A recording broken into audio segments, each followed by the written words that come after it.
SDPIക്കാരന്റെ കൈകൊണ്ട് ഈ കേരളത്തിനകത്ത് അഭിമന്യു കൊല ചെയ്യപ്പെട്ടപ്പോഴെന്ന ചോദ്യം നമ്മുടെ മുന്നിൽ ബാക്കി നിൽക്കുകയല്ലേ?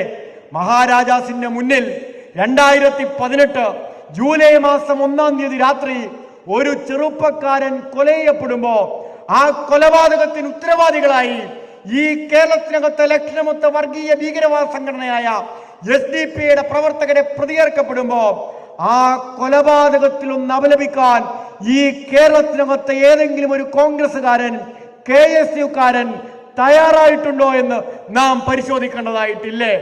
ഇപ്പൊ അഭിമന്യുവിനോട് തോരാത്ത സ്നേഹമാണ്.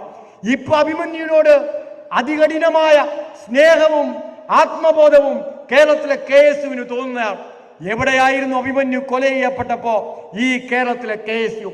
എവിടെയായിരുന്നു അഭിമന്യുവിന് രക്തസാക്ഷിത്വം ഉണ്ടായപ്പോ ഈ കേരളത്തിനകത്തെ വലതുപക്ഷങ്ങളാകെയും കോൺഗ്രസും KSUവും ഉൾപ്പെടെ അന്ന് കൊലപാതകങ്ങൾക്കൊപ്പമാണ് അണിനിരുന്നതെന്ന് എനിക്കും നിങ്ങൾക്കും എങ്ങനെയാണ് മറക്കാൻ കഴിയുന്നത്?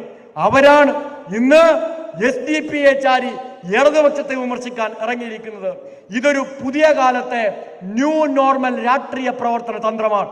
കള്ളം കയ്യോടെ പിടിക്കപ്പെടുമെന്ന് ബോധ്യപ്പെടുമ്പോ അപ്പുറത്ത് നിങ്ങളെ കള്ള എന്ന് വിളിക്കാൻ, നിങ്ങളുടെ കള്ളത്തരങ്ങൾ തുറന്നു കാണിക്കാൻ കെൽപ്പുള്ള ഒരു എതിരാളി അപ്പുറത്തുണ്ടായാൽ ആ എതിരാളിക്ക് നേരെ മുൻകൂട്ടി ആരോപണം ഉന്നയിക്കുക എന്ന ന്യൂ നോർമൽ രാഷ്ട്രീയത്തെയാണ് VD സതീശൻ നേതൃത്വം കൊടുക്കുന്ന കോൺഗ്രസ് ഈ കേരളത്തിനകത്ത് പയറ്റുന്നതെന്ന് നാം ബോധ്യപ്പെടേണ്ടതായിട്ടുണ്ട്.